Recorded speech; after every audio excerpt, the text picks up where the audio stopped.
Le Moyen-Âge est à la mode et j'en suis très heureux parce que je crois que cette époque a été absolument décisive. Et si je m'étais retrouvé au Moyen-Âge, il m'aurait probablement fait frire sur un bûcher comme hérétique.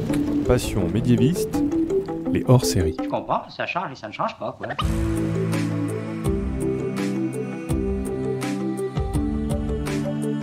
Bonjour à toutes et à tous et bienvenue dans ce nouvel hors-série du podcast Passion médiéviste. Chez Tolkien, on pense souvent, pour les influences historiques, aux deux guerres mondiales. L'auteur, notamment du Seigneur des Anneaux, reconnaîtra lui-même que les marais des morts à côté du Mordor doivent beaucoup à ses souvenirs sur le front de la Première Guerre mondiale. Mais il y a une autre époque qui se ressent dans toute l'œuvre de Tolkien, le Moyen-Âge. Et aujourd'hui avec moi, j'ai peut-être un des plus grands spécialistes français de Tolkien. Je vais bien sûr parler de Vincent Ferré. Bonjour Vincent. Bonjour Fanny. Tu es donc professeur en littérature comparée donc à l'université Paris-Est-Créteil et directeur du laboratoire LIS, donc Lettres, Idées et Savoirs à l'université. Et tu es commissaire de l'exposition en ce moment à la BNF, Tolkien Voyage en Terre du Milieu, qui se tient jusqu'au 16 février à Paris. C'est une exposition que j'ai eu la chance de voir 2 fois. Je suis retournée une 2e fois. Il y a plus de 300 pièces exposées sur plus de 1000 mètres carrés. Je conseille vraiment aux personnes qui veulent la voir de prendre au moins 2 heures. Moi, c'est vraiment pour moi 2 heures minimum.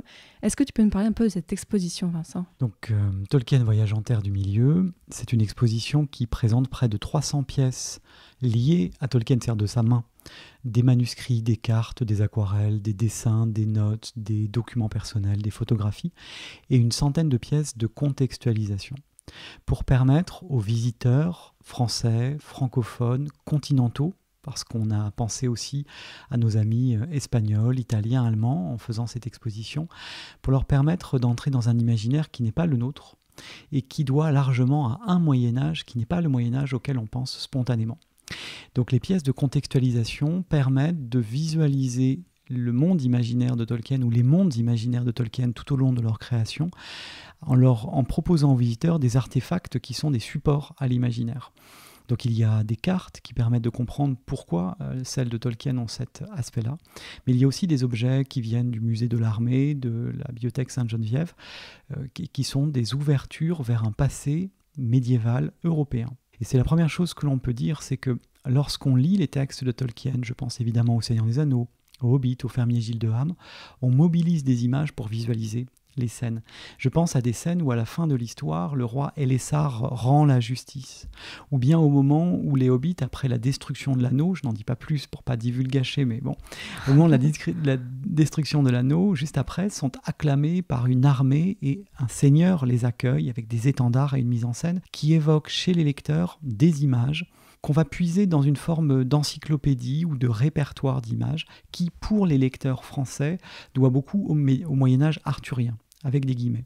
Et il est absolument juste de dire que Tolkien doit beaucoup au Moyen-Âge, ne serait-ce que parce qu'il était médiéviste. Et là, on peut parler, et c'est ce que j'ai envie de faire aujourd'hui dans le cadre du podcast, du lien entre les travaux du Tolkien médiéviste, professeur à Oxford, et les œuvres de fiction, en particulier en prose, mais également la poésie, de l'écrivain Tolkien, qui est un exemple parfait de ce qu'on peut appeler médiévalisme, c'est-à-dire présence, réception, recréation du Moyen-Âge aujourd'hui dans les arts, la littérature, la culture. Si on parle de Harry Potter, si on parle de The Witcher qui sort au cinéma, qui existe en livre, je crois qu'il y a aussi un jeu vidéo. Oui, c'est un jeu vidéo. Si on parle de Assassin's Creed par exemple, on est face à des produits culturels qui puisent dans le Moyen-Âge toute une série d'archétypes ou de représentations qu'on peut immédiatement identifier. Donc Tolkien est un exemple parfait de ces écrivains qui associent un savoir érudit sur le Moyen-Âge et une recréation dans leur fiction d'aspects qui évoquent le Moyen-Âge, et c'est pour ça qu'on peut parler pratiquement de fiction néo-médiévale. Alors si on évoque Tolkien, on pense d'abord, et c'est l'image qu'il a dans le grand public, à l'auteur du Hobbit, d'accord, publié en 1937, Une histoire pour ses enfants, et publié, devenu rapidement un classique pour la jeunesse. Et comme on le sait, l'éditeur a demandé la suite, ce qui a donné Le Seigneur des Anneaux. Seigneur des Anneaux en 54-55, à peine 10 ans après la Seconde Guerre mondiale, effectivement, des lectures de type historique ont été proposées du Seigneur des Anneaux et Tolkien a essayé d'expliquer qu'il n'y avait pas de message caché, pas d'allégorie dans son texte. Si on présente très vite Le Hobbit et le Seigneur des Anneaux, on peut dire que Le Hobbit est l'histoire d'un petit personnage, Bilbo, qui se trouve embarqué dans une quête d'un trésor, en compagnie de nains et d'un magicien. Le trésor est gardé par un dragon, et là on a tout de suite des éléments qui nous montrent qu'on est dans une sorte de conte qui évoque le Moyen-Âge. Voilà pour Bilbo, et la suite, Le Seigneur des Anneaux, est une sorte de quête inversée, puisqu'il s'agit d'aller apporter l'anneau jusqu'au Mordor où il a été forgé pour le détruire. Donc la traversée de la Terre du Milieu, c'est un voyage accompli par Frodo et ses compagnons, une sorte de quête du Graal à l'envers. Vous voyez que spontanément, on en vient à faire des références qui puisent dans le Moyen-Âge. Oui, parce que Tolkien était vraiment reconnu pour sa connaissance dans la littérature médiévale et de la légende arthurienne. Légende arthurienne, mais d'abord, c'est pour tout son travail autour de Beowulf qu'on garde en mémoire les travaux de J.R.R. Tolkien. Donc on peut rappeler que cet homme qui est né à la fin du 19e siècle, en 1892, a été professeur à Leeds en 1920, puis à Oxford à partir de 1925 pendant 35 ans. Là-bas, il a profondément marqué de son empreinte l'enseignement des langues et littératures médiévales, en particulier anglaises, vieil anglais et moyen anglais. Mais on sait également qu'il a enseigné la philologie germanique, le vieil islandais, le gothique également, et plus largement toute l'histoire de l'anglais. Donc c'est quelqu'un qui était un philologue au sens où il étudiait les langues à partir des manuscrits, et il éditait les manuscrits. L'édition de Sir Gawain et le Chevalier Vert qu'il a proposée en 1925 avec son ami Gordon, qui d'ailleurs sans doute lui a valu la chaire à Oxford, est le premier des travaux de Tolkien qui ont marqué l'histoire de la critique et de la littérature anglaise. Il a également traduit des textes comme Pearl, qui est un poème du XIVe siècle. Il a travaillé sur des épisodes de Beowulf, qui s'appellent donc comme Finn et Hengist par exemple. Il a proposé des conférences qui ont été des révolutions dans la perception qu'on avait de la littérature médiévale. Je pense en particulier à sa conférence sur Beowulf en 1936 et une conférence sur Sir Gawain et le Chevalier Vert en 1953. Donc, Le Seigneur des Anneaux et Le Hobbit sont les deux textes qui manifestent le plus clairement l'ancrage dans une sorte de Moyen-Âge idéalisé, comme le dit Tolkien lui-même, un Moyen-Âge qui va prendre des éléments dans une période de 1000 ans pour en proposer une image un peu stylisée. Si on pense à l'architecture, si on pense aux armes, si on pense au type de créatures monstrueuses, on est face à une littérature qui résonne très fortement par rapport à des textes médiévaux. Ce qui fait que Tolkien est pleinement un auteur de fantaisie. Alors disons-le rapidement, ce genre de l'imaginaire qui est voisin de la science-fiction, qui est différent du fantastique. La fantaisie n'est pas le médiéval fantastique avec lequel on le confond parfois. On dit parfois que c'est Tolkien qui aurait inventé la fantaisie. Alors c'est une erreur que je te remercie de bien vouloir me permettre de corriger. Tolkien n'a pas inventé la fantaisie, n'a pas non plus inventé l'heroic fantasy comme on l'entend parfois. Tolkien a hérité d'un genre dont sans doute William Morris est le père. William Morris, mort à la fin des années 1890, est à la fois le compagnon de route des pré-raphaélites, donc là on est dans une peinture néo-médiévale au 19e, un penseur socialiste, un imprimeur, un designer et un écrivain, à qui l'on doit non seulement la traduction de sagas nordiques que Tolkien a lues et qui l'ont marqué, mais également la publication de romances, c'est-à-dire des sortes de romans d'inspiration médiévale marqués par le merveilleux. Et si je dis Moyen-Âge plus merveilleux plus monde imaginaire, on a les trois ingrédients de base de la fantaisie, de Harry Potter à Game of Thrones, comme on dit en anglais, en passant par Tolkien et peut-être par Star Wars, mais c'est une polémique que je ne vais pas ouvrir maintenant. En tout cas, Tolkien, qui a suivi les traces de William Morris à Oxford, il a été étudiant dans le même collège que Morris, il était baigné de la présence de personnes comme Burne Jones et William Morris, a, si l'on veut, proposer une fantaisie plus cohérente, plus vraisemblable.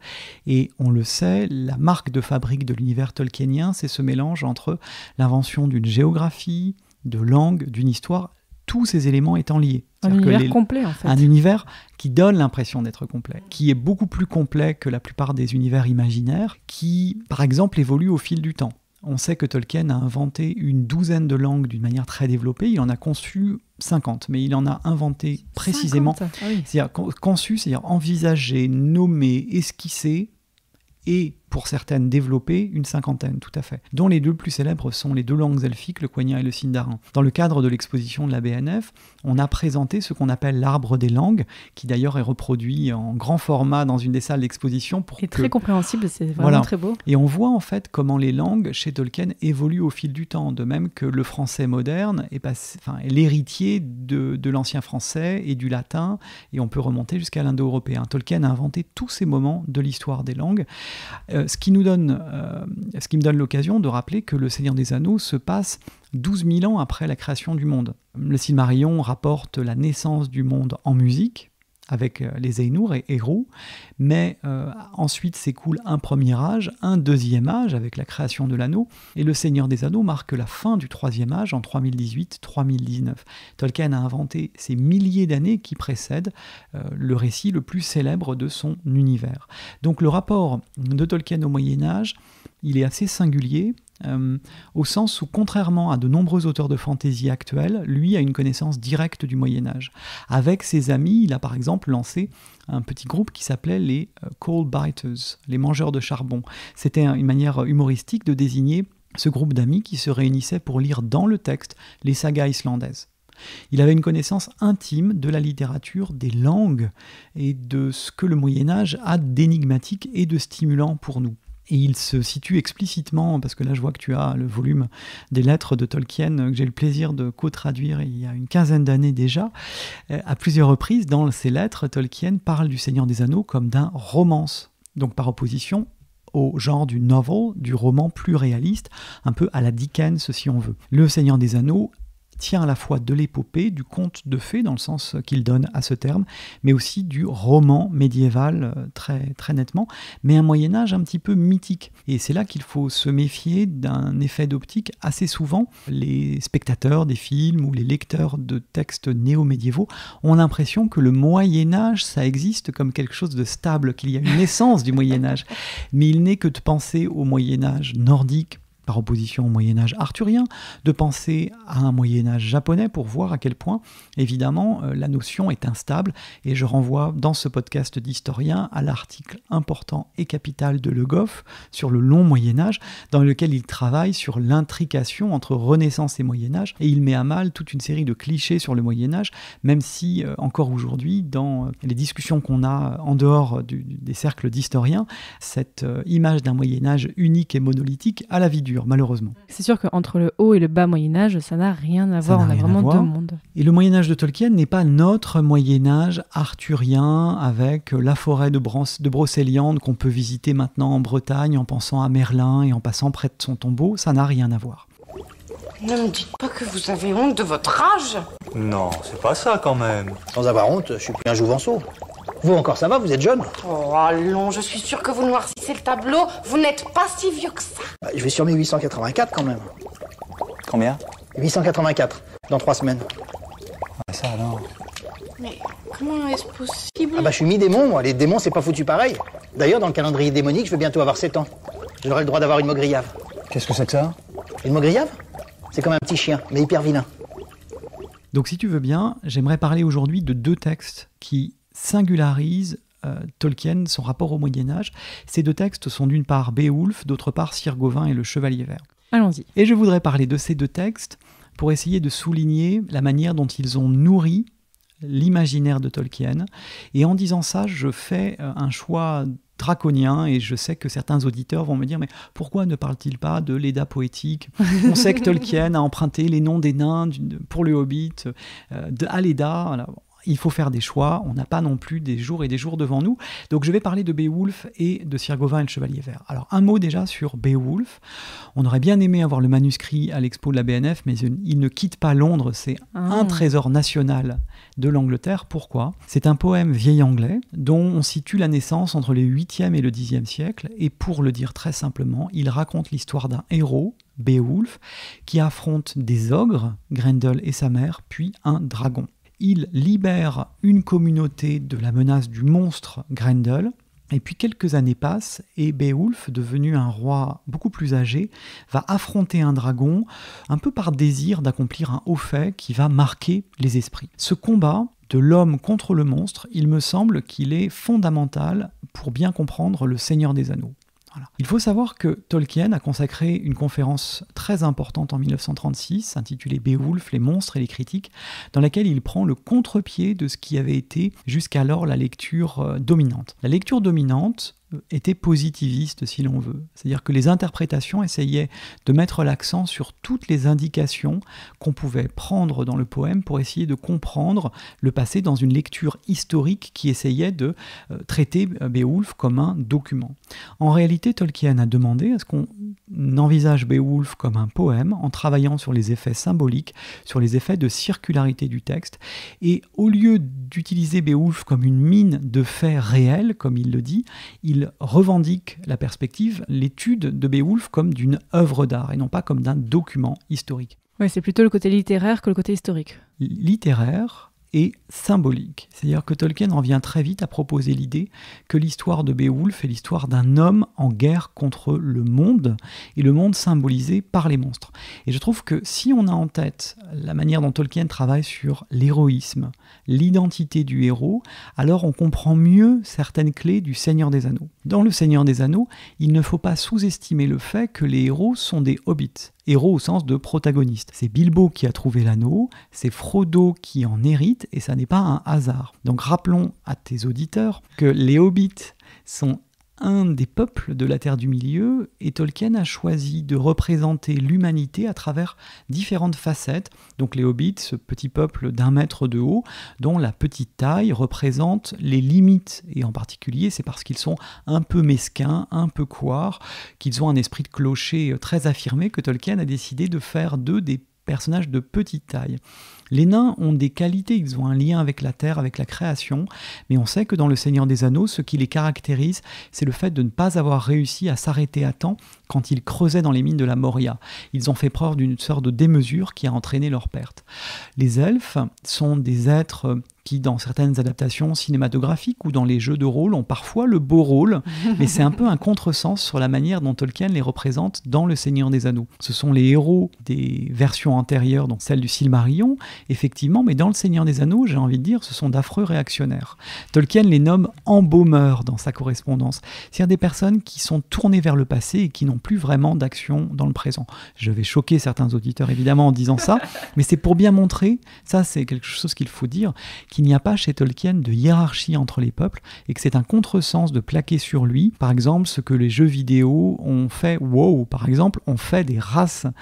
Ça n'est pas du tout dans l'esprit de Tolkien. En fait, ils ont tous leur, si on caricature un peu leur bon et leur mauvais côté, chacun n'a pas une image fixe. Mais c'est exactement ça, et on voit bien que Le Seigneur des Anneaux révèle la manière dont isoler chacun des peuples serait réduit en esclavage par Sauron, le Seigneur des Anneaux, et ce n'est que dans une alliance symbolisé par la fraternité de l'anneau, qu'il est possible d'organiser la résistance. C'est dans la complémentarité. Évidemment, le couple auquel on pense, le duo auquel on pense spontanément ici, c'est l'elfe et le nain, qui au début se regardent de travers pour des raisons plus ou moins claires, et en tout cas assez difficilement compréhensibles pour les lecteurs, et qui petit à petit vont surmonter les malentendus, et chacun découvrir la richesse culturelle de l'autre peuple. Donc, le Seigneur des Anneaux est susceptible d'être interprété de diverses manières, mais je crois que cette invitation au dépassement des différences et à la tolérance est un message du Seigneur des Anneaux absolument conforme à toute l'œuvre de Tolkien et aux commentaires qu'il en fait dans sa correspondance. Donc je reviens au Hobbit pour dire que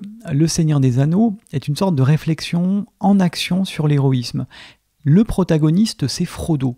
Voilà. Mais il n'est pas destiné à être un héros à l'origine. Celui qui pourrait être le héros, c'est Aragorn, par exemple, ou bien Boromir, qui sont beaucoup plus proches de la figure du chevalier. Et il est vraiment intéressant de voir que chez Tolkien, plusieurs personnages programmés pour être des chefs ou des héros sont victimes de défaillances, parfois en essayant de faire le bien. Frodo et Aragorn sont deux aspects d'une même personne, si on veut, parce que tous les deux sont en quête. Frodo est en quête du chemin vers le Mordor pour détruire l'anneau. Aragorn est en quête d'une terre et d'une femme, si j'ai envie de le dire comme ça en pensant au Moyen-Âge. Rappelez-vous comment il apparaît à l'auberge du Poney Fringant. Il est caché dans un recoin de l'auberge, il est dans l'ombre, il est caché sous sa capuche, et petit à petit, il va apparaître non pas comme le vagabond méprisé par les habitants de Brie, mais celui qui, dans la littérature médiévale, on nomme le bel inconnu. C'est-à-dire celui qui révèle progressivement son identité, qui est un héros mais qui n'est pas reconnu comme tel. Alors je simplifie un petit peu puisque Frodo est quand même un hobbit assez singulier. C'est un orphelin, c'est un neveu, et quand on lit des textes néo-médiévaux, dès qu'on voit un neveu, ça nous met un peu la puce à l'oreille parce que Tristan, Gawain sont aussi des neveux. Enfin, il y a quelque chose en lui qui fait de ce personnage un héros potentiel. Voilà. Mais je trouve que d'avoir choisi des personnages qui tous peuvent prétendre au titre de héros. Pour certains lecteurs du Seigneur des Anneaux, c'est plutôt Sam le héros. Pour d'autres, c'est Gandalf en raison de ses pouvoirs.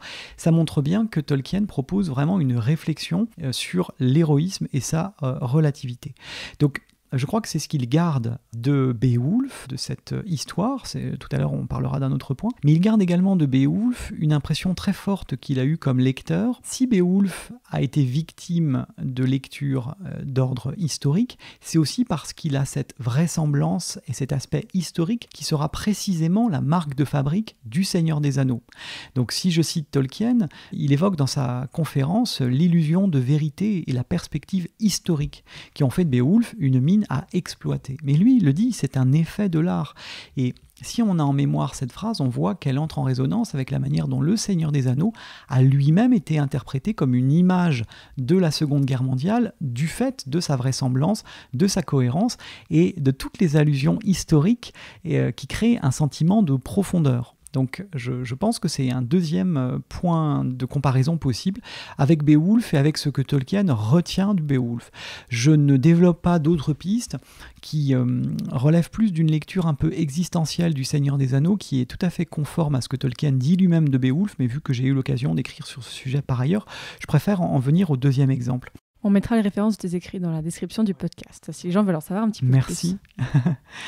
Le deuxième texte, c'est à la fois un texte familier pour les lecteurs francophones dans ses grandes lignes et un texte très original. Sir Gawain et le Chevalier Vert est un poème du XIVe siècle qui raconte une histoire assez étonnante à résumer et pour laquelle il n'y a pas d'équivalent dans la littérature médiévale française. Et Tolkien lui consacre une conférence en 1953. Et si je dis cette date, c'est parce que vous entendez bien que 1936, c'est un an avant la conférence sur Beowulf, c'est un an avant la publication du Hobbit, et donc le début de l'écriture du Seigneur des Anneaux. 1953, la conférence sur Sir Gawain, c'est un an avant la publication du Seigneur des Anneaux. Autrement dit, le travail d'écriture du Seigneur des Anneaux, il est encadré par une conférence majeure sur Beowulf et une conférence extrêmement importante sur Sir Gawain et le Chevalier Vert. Il ne faut pas se leurrer, on se doute que Tolkien naviguait de la sphère intellectuelle universitaire à l'écriture fictionnelle et que l'un venait nourrir l'autre. Oui, il avait la tête dedans et vraiment, il était nourri. Voilà, tout à fait. C'est en tout cas l'hypothèse que l'on peut faire. Tolkien raconte comment, dans Sir Gawain et le Chevalier Vert, le héros principal, Gawain, est soumis à une tentation absolument fondamentale. Donc je vais résumer en 2 mots l'histoire de Sir Gawain et le Chevalier Vert. On est à la cour d'Arthur, pendant la fête de Noël, entre la fête de Noël et le jour de l'an, arrive un chevalier vert, monté sur un cheval vert, portant une hache verte, et il lance un défi. Celui qui à la cour en aura le courage peut prendre la hache et lui asséner un coup, auquel lui, il va n'opposer absolument aucune résistance, à condition de promettre que dans 1 an et 1 jour, il retrouvera le Chevalier Vert, et le Chevalier Vert sera autorisé à lui porter un coup en retour. Moi, si j'étais un chevalier de la cour arthurienne, je me méfierais, parce que déjà, un chevalier intégralement vert qui propose de jouer à qui se donne le coup de hache le plus fort, évidemment, c'est assez mauvais signe. Personne ne veut relever le défi. Le roi Arthur se propose à ce moment-là, mais heureusement, Gawain l'arrête au dernier moment. Gawain tranche la tête du chevalier, le chevalier repart la tête sous le bras, et Gawain sait que 1 an et 1 jour plus tard, il devra le retrouver pour recevoir le coup. Ce qui intéresse Tolkien, c'est la manière dont Gawain, se mettant en chemin pour retrouver le Chevalier Vert, est hébergé dans un château par un seigneur et sa dame. Et Gawain est soumis à une tentation qui va entraîner une blessure. Et je le résume comme ça pour qu'on commence à entendre les échos possibles avec le Seigneur des Anneaux. La tentation, elle est assez étonnante pour la littérature médiévale, c'est que la dame du Seigneur poursuit Gawain de ses assiduités en lui tenant des propos d'un érotisme tellement torride que je vais permettre de ne pas le citer. Pendant ce temps-là, le Seigneur est à la chasse et il a proposé à Gawain un marché.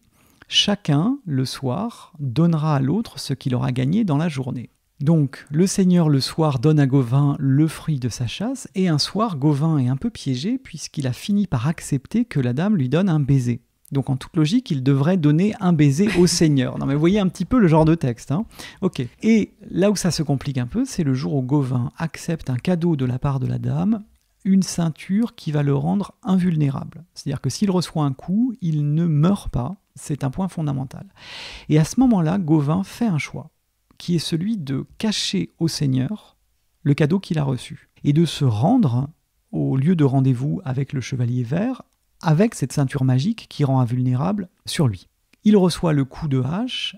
On comprend à ce moment-là que le Seigneur et le Chevalier Vert ne sont qu'une seule et même personne et que la dame lui avait en fait tenu un piège. Ce qui intéresse Tolkien, c'est la manière dont Gauvin est présenté dans le texte comme un héros, mais un héros qui aurait peut-être échoué. Et toute l'interprétation de Tolkien dans sa conférence tourne autour de la question de l'erreur ou de la faute du héros qui, d'une certaine manière, déroge à sa promesse, mais pour sauver sa propre vie, et il reçoit en retour un stigmate, une cicatrice. Vous me voyez venir, dans Le Seigneur des Anneaux, il me semble que Frodo est d'une certaine manière un écho dans la fiction du personnage de Gauvin. Frodo s'est chargé d'une mission pour le bien de la collectivité, comme Gauvin l'a fait en se sacrifiant pour son Seigneur et en mettant en danger sa vie. Frodo sait parfaitement qu'il va mourir, et que potentiellement il va mourir en se lançant dans cette quête. Et c'est très important parce que Frodo est un des personnages qui sont soumis à des tentations permanentes, tentations de la part de l'anneau, mais tentations relativement abstraites. Et là, il faut réfléchir 2 minutes sur le fait que chez Tolkien, il y a très rarement des plongées dans la psyché des personnages. On regarde souvent les personnages de l'extérieur. Si vous voulez, il faut traquer chez Boromir, chez Sam, chez Gollum, chez Bilbo, une image de ce que l'anneau fait subir aux autres pour comprendre ce qui se passe en Frodo. Je prends l'exemple de Boromir. Boromir, c'est l'archétype du chevalier. C'est le capitaine des armées du Gondor. C'est cet homme de haute taille, au beau et noble visage. On est vraiment dans le cliché, dans le type, et Tolkien s'en amuse pratiquement. C'est vraiment l'incarnation de la force physique. Pensez quand ils essaient de franchir la montagne, à la manière dont Boromir aide les petits hobbits. Eh bien, c'est ce même personnage qui va être vaincu, si l'on veut, par sa propre force. C'est-à-dire qu'à un moment donné, lui qui avait juré d'accompagner Frodo et de le protéger, essaie de s'emparer de l'anneau parce qu'il est persuadé qu'il est plus digne que Frodo d'utiliser l'anneau pour défendre son propre peuple. C'est très poignant, cette manière qu'a Tolkien de jouer sur une valeur du personnage, son souci de défendre son peuple, les siens, et de montrer comment ce désir positif se retourne contre lui. Les lecteurs du Seigneur et lectrices du Seigneur des Anneaux pensent aussi à d'autres personnages comme Gandalf qui ne veut pas toucher l'anneau, Galadriel qui refuse de prendre l'anneau parce qu'elle explique qu'elle deviendrait une dame terrible qui régnerait sur toute la Terre du Milieu, même si elle était motivée par des désirs positifs. Donc voilà pour Boromir. Dans le cas de Frodo, il est évident que petit à petit, il devient une sorte de double de Gollum et qu'il y a une sorte de combat psychique entre les deux pour, chez Frodo, imposer sa volonté à Gollum et contraindre Gollum à le conduire jusqu'en Mordor, jusqu'au lieu où l'anneau doit être détruit. Et cet affrontement entre le personnage principal et Gollum, qui est une figure monstrueuse, me semble être une variation chez Tolkien du combat du héros contre le monstre dont je parlais tout à l'heure. Il y a des combats bien plus physiques et littéralement, si on pense à Sam affrontant Araigne chez Lob, c'est un écho aussi des affrontements entre les guerriers et les dragons, alors aussi bien Sigurd contre Fafnir que Beowulf, dont je parlais tout à l'heure, contre le dragon. Ce combat psychique, là, contre Gollum, me semble encore plus intéressant. Et pour en terminer avec Frodo, il faut se rappeler que à la fin du Seigneur des Anneaux, quand Frodo revient en comté, il est incapable de se réintégrer dans la société. L'autre jour, j'ai eu une formule malheureuse que je redonne. Frodo, à la fin du Seigneur des Anneaux, c'est un peu Rambo. C'est-à-dire qu'il a effectué une action, mais il ne peut plus retrouver sa place dans la société. Ça va rester, ça va me poursuivre. Pardon, je demande pardon à toutes les personnes qui m'écoutent, mais il l'explique. Le comté a été sauvé du fait de la destruction de l'anneau, mais pas pour lui. Lui se sent marqué par des blessures qui, bien sûr, sont à la fois le coup de poignard reçu du Nazgûl, la piqûre de l'araignée géante, le fait que Gollum lui a arraché un doigt et que même physiquement, ce doigt perdu, il est marqué dans sa chair. Donc il y a des lectures évidemment d'ordre chrétienne qui sont possibles, mais ce que je voudrais souligner, c'est la manière dont Tolkien réfléchit à l'échec de Frodo dans ses lettres, dans des termes qui sont très proches de la manière dont il réfléchit à l'échec, entre guillemets, de Gauvin, à sa défaillance en tout cas, dans la conférence. Et là, je renvoie à une lettre de 1956 où Tolkien prend la défense de Frodo face à un lecteur qui en gros disait « Frodo, il aurait fallu le fusiller de retour du comté parce qu'il a essayé de revendiquer l'anneau pour lui-même ». Et Tolkien analyse la manière dont Frodo était placé dans une sorte de circonstance aporétique, des circonstances qui exigeaient de lui un sacrifice au-delà de ce qui était possible. Voilà. Donc c'était, je pense, le point que je voulais souligner ici, c'est-à-dire la manière dont Tolkien, le médiéviste, multiplie les clins d'œil dans sa fiction à des textes sources, d'accord, l'Edda, les textes arthuriens, mais plus fondamentalement montre la vitalité de l'héritage médiéval pour penser le monde aujourd'hui. Ce qui est frappant chez Tolkien, c'est que cet homme d'une érudition exceptionnelle qui enseignait dans un lieu, Oxford, dans les années 20 à 50, qui n'était pas le lieu le plus ouvert, ça c'est un lieu qu'on peut associer à une forme d'élitisme intellectuel, évidemment. Aujourd'hui encore, Oxford et Cambridge sont le symbole de l'excellence intellectuelle et universitaire, mais Tolkien était soucieux de partager avec le plus grand nombre le savoir dont il était le dépositaire.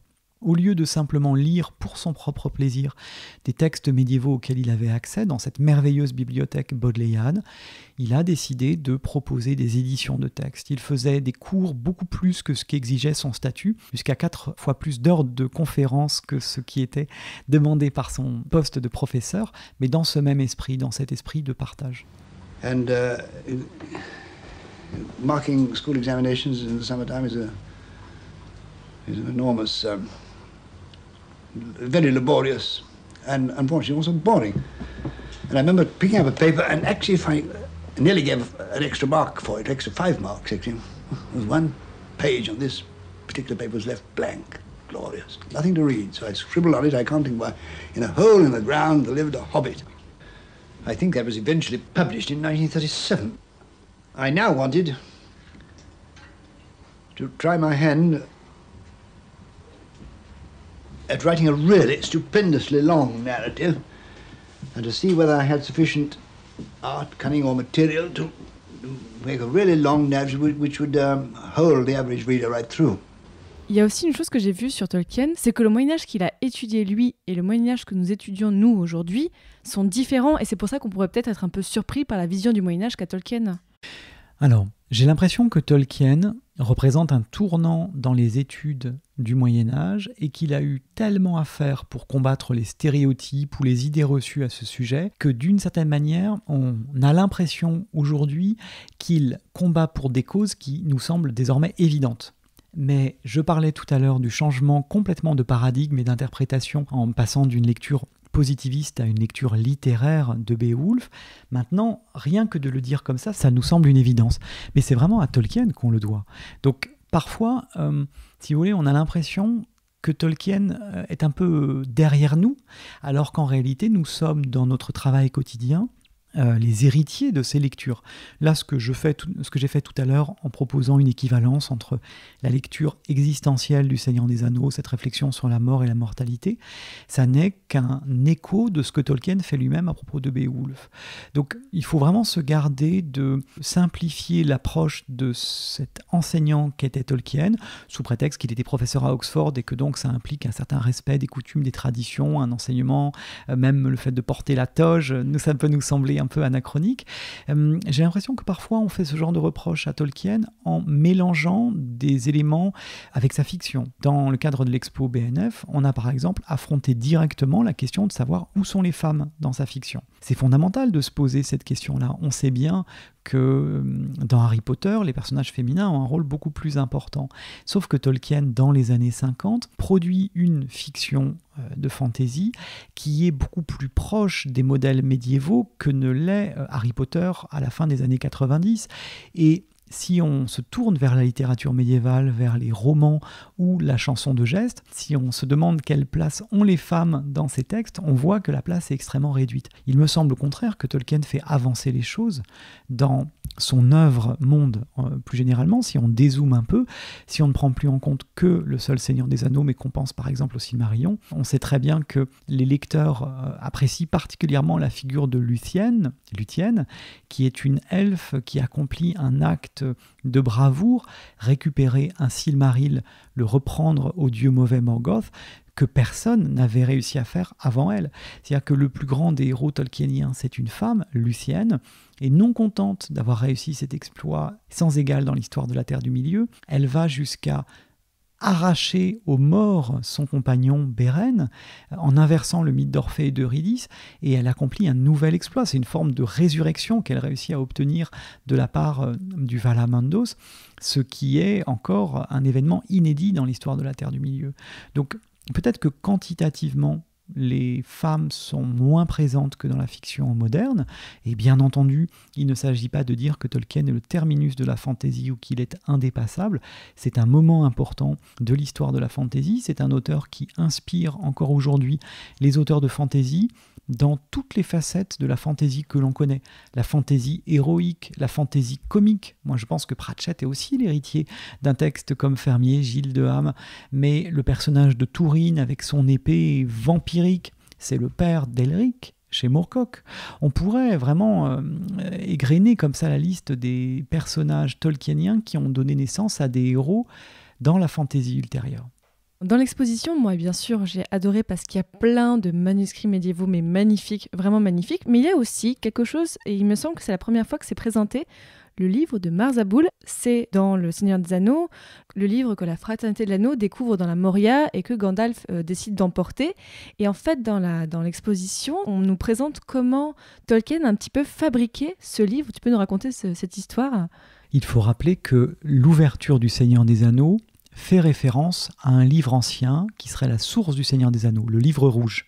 Ce livre est tiré, etc., du livre rouge. Et il y a une fiction sous forme de clin d'œil de la part de Tolkien qui explique que le Hobbit était déjà tiré du livre rouge et que le Seigneur des Anneaux nous propose la suite de l'histoire. Comme s'il avait redécouvert une histoire. Ça, c'est un procédé médiéval que l'on connaît. On connaît les romans arthuriens qui sont soi-disant tirés de contes bretons. C'est un procédé très connu. C'est le premier exemple de toutes les astuces que Tolkien multiplie dans Le Seigneur des Anneaux pour accréditer le récit. Rappelez-vous également dans le prologue cet étrange passage tiré de l'herbier du comté qui décrit l'herbe à pipe. Comme si d'une certaine manière on avait des archives à l'arrière-plan du Seigneur des Anneaux qui viennent attester de la véracité de ce qui est raconté et de l'authenticité de l'histoire du Seigneur des Anneaux. Tolkien, qui a décidé après la publication du Hobbit de séparer images et texte. C'est un geste très fort chez lui. De cette manière, il regrettait un petit peu certains choix esthétiques dans le Hobbit qui contrevenaient à sa conception de la littérature de jeunesse. Et dans Le Seigneur des Anneaux, il a décidé qu'il n'y aurait pas d'illustration. Mais il a eu envie à un moment donné, il l'a proposé à son éditeur qui a refusé, mais trop tard, les artefacts étaient fabriqués. Il a eu envie de créer 3 pages d'un manuscrit nain pour que le lecteur ait l'impression, en feuilletant ces pages, que Le Seigneur des Anneaux s'appuie vraiment sur des documents historiques et pas seulement sur des textes rapportés par la tradition orale, comme tel chant funèbre faisant l'éloge des cavaliers tués au combat. Le livre de Mazarboul, les archives naines que rencontrent les personnages dans la Moria, sont effectivement présentées dans le texte du Seigneur des Anneaux, lues dans le texte du Seigneur des Anneaux. Mais Tolkien avait fabriqué 3 pages qu'il a, alors je vais essayer de les décrire, il a troué les pages, il a mis de l'encre rouge et il a abîmé les bords. Donc l'encre rouge, c'est pour figurer le sang évidemment, et tout est écrit en runes qui sont déchiffrables. Et un des plaisirs vraiment qu'on a eu en préparant l'exposition, ça a été, moi j'ai travaillé pendant 2 ans en allant à la Bodleian où sont conservées une grande partie des archives Tolkien, et j'ai passé 1 semaine à l'université Marquette grâce à l'hospitalité de Bill Fliss, l'archiviste des collections spéciales Tolkien, à compulser les archives qui sont venus à la BNF dialoguer. C'est-à-dire que c'est exceptionnel de voir non seulement la version achevée par Tolkien du livre de Mazarboul, mais également plusieurs versions d'étapes qu'il a faites parce qu'il avait apporté le plus grand soin dans la construction de cet artefact. Et on a même la traduction en anglais de ce livre. On a présenté ces documents en regard d'un dispositif un peu plus interactif qui a été pensée comme une pierre de rosette. Et on a été aidé dans cette réalisation par nos amis de Tolkien Deal, et en particulier Damien Bador, qui est le spécialiste des langues imaginaires de Tolkien, avec qui je travaille le plus volontiers depuis un certain temps. Il va faire une conférence à la BNF très prochainement. Cette pierre de rosette, c'est la porte de la Moria, représentée à échelle 1-1, si on veut, comme si on se présentait face à la porte, et avec les inscriptions en écriture elfique, et qu'il est possible de décoder. Alors on les a translittérées en alphabet latin, comme dans le livre, et après on donne la traduction en corrigeant le contresens de Gandalf, et vous savez, ce contresens fait qu'il reste à la porte. Juste à côté de ce dispositif, on a accroché plusieurs versions de cette porte, telle qu'elle apparaît dans Le Seigneur des Anneaux. Et là encore, on voit le soin que Tolkien a apporté au choix de la phrase, mais également aux représentations picturales, oui, aux symboles. La forme des arbres sur le côté, il a cherché pendant un moment. Il a cherché pendant un moment, il voulait représenter des symboles renvoyant au peuple des nains, au peuple des elfes, pour que les lecteurs perçoivent, même sans toujours les comprendre, la profondeur historique suggérée par cette porte. C'est comme lorsque dans un pays européen, n'importe lequel, on traverse une région et on voit sur des panneaux le nom de lieux qui ont des centaines d'années. Tolkien voulait produire ce même effet à plusieurs reprises dans l'esprit des lecteurs, voyageant en terre du milieu avec la fraternité de l'anneau, à travers des noms propres, à travers des objets, à travers des éléments tels que la porte de la Moria, par exemple. Et pour le livre de Mazarboul, on dirait presque que là, Tolkien a été un peu codicologue, comme si en fait il avait été observé les manuscrits médiévaux pour dire tiens voilà, je vais un petit peu faire comme ça pour un peu bricoler un manuscrit médiéval lui-même. Tolkien était philologue au sens plein, c'est-à-dire qu'il aimait les mots, mais il était philologue de métier dans sa pratique, il travaillait sur des manuscrits médiévaux et on a un certain nombre de réalisations qui sont des échos directs de sa connaissance des manuscrits. Je pense également à cet alphabet enluminé qui est présenté dans l'exposition et qui évoque des lettrines et des enluminures de manuscrits médiévaux. Donc, si vous voulez le savoir érudit que Tolkien a sur le Moyen-Âge, il est disséminé dans toute son œuvre, parfois dans son œuvre de fiction, parfois dans des réalisations visuelles, telles que ces enluminures, et que les lecteurs vont découvrir. Alors, évidemment, je ne peux pas décrire le choc que c'est de voir en vrai des documents que l'on connaît sous forme de reproduction dans un certain nombre d'ouvrages. Je connais bien artistes et illustrateurs, je connais bien les ouvrages intitulés Art of the Hobbit et tout ça, mais lorsqu'on voit les projets de jaquettes de Tolkien pour Le Seigneur des Anneaux, on voit grâce à la lumière le bras de Sauron qu'on ne voit jamais dans des ouvrages imprimés. Donc il y a 1000 détails à observer et Tolkien est allé très très loin dans la réalisation des croquis, des dessins, des aquarelles. Il y a un luxe de détails à observer et à admirer.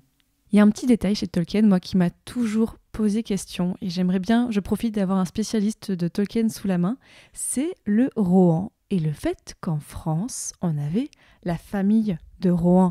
Il y a une ville qui s'appelle Rohan. Est-ce qu'il y a un lien? Est-ce qu'il y a quelque chose? Dis-moi, je voudrais savoir. Alors, moi j'ai envie de dire que c'est au lecteur de choisir. À la lectrice, en l'occurrence. Tolkien est très clair à ce sujet dans l'avant-propos au Seigneur des Anneaux qu'il a fait paraître dans les années 60.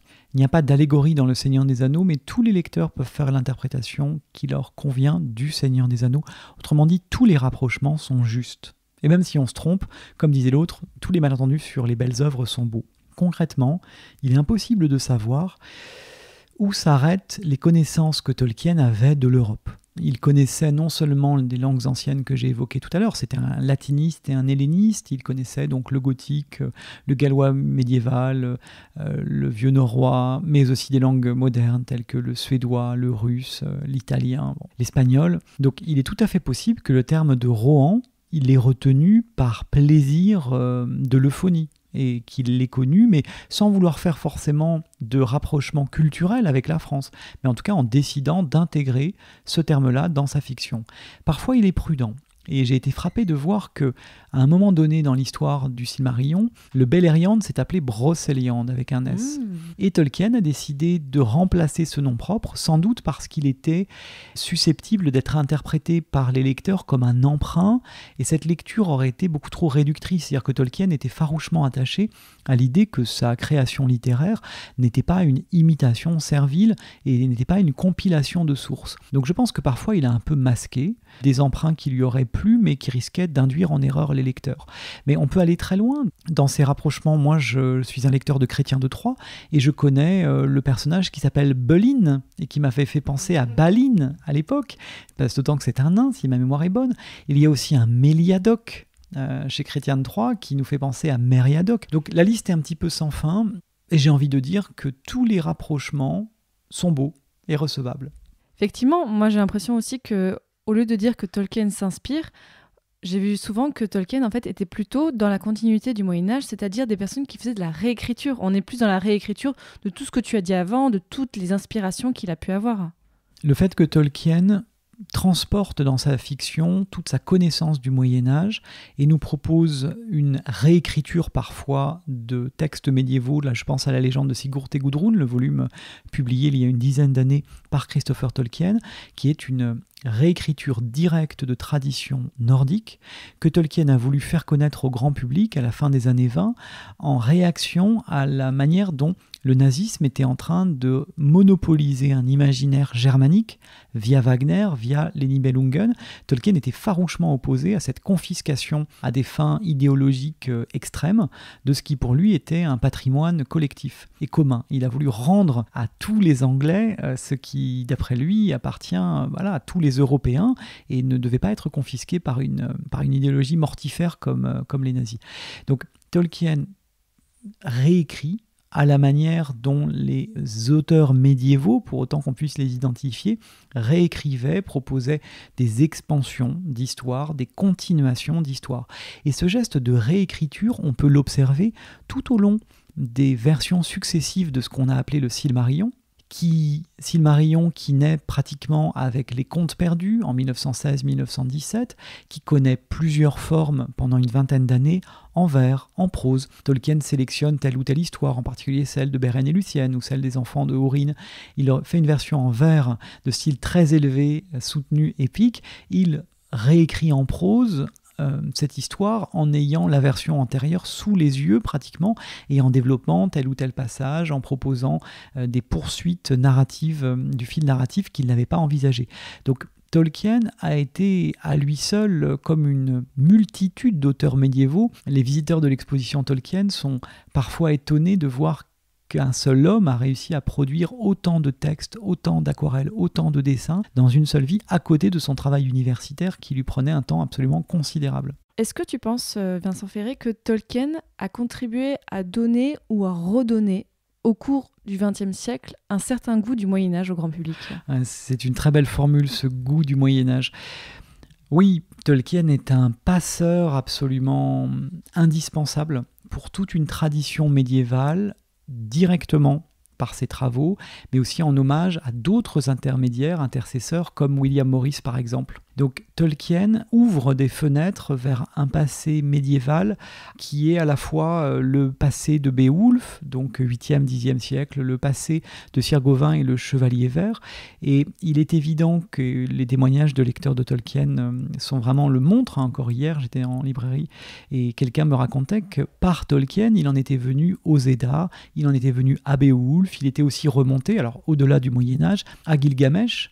Et c'est absolument merveilleux de se dire qu'il a pleinement atteint son but à travers sa fiction et son travail universitaire, qui est de garder en vie un passé qui est le nôtre, mais dont on est trop souvent coupé pour des raisons linguistiques, intellectuelles ou d'accès au texte. Et de ce point de vue-là, Tolkien est absolument indispensable à l'histoire du XXe siècle. Merci beaucoup Vincent Ferré pour vraiment tous ces éclairages sur Tolkien. J'invite tout le monde vraiment, que vous aimiez Tolkien, ou un petit peu ou beaucoup, que vous aimiez l'histoire, la littérature, la géographie, la culture en général, allez voir cette magnifique exposition donc à la BNF jusqu'au 16 février 2020.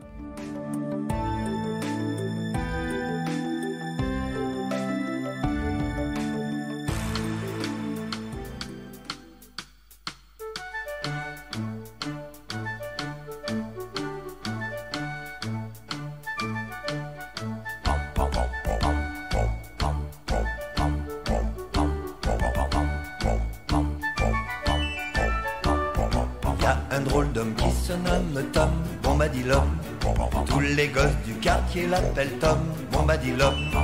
Son carrosse est tout rouillé et ses bottes sont trouées. Y a des asticots dans le tuyau de son chilhomme, au pauvre Tom.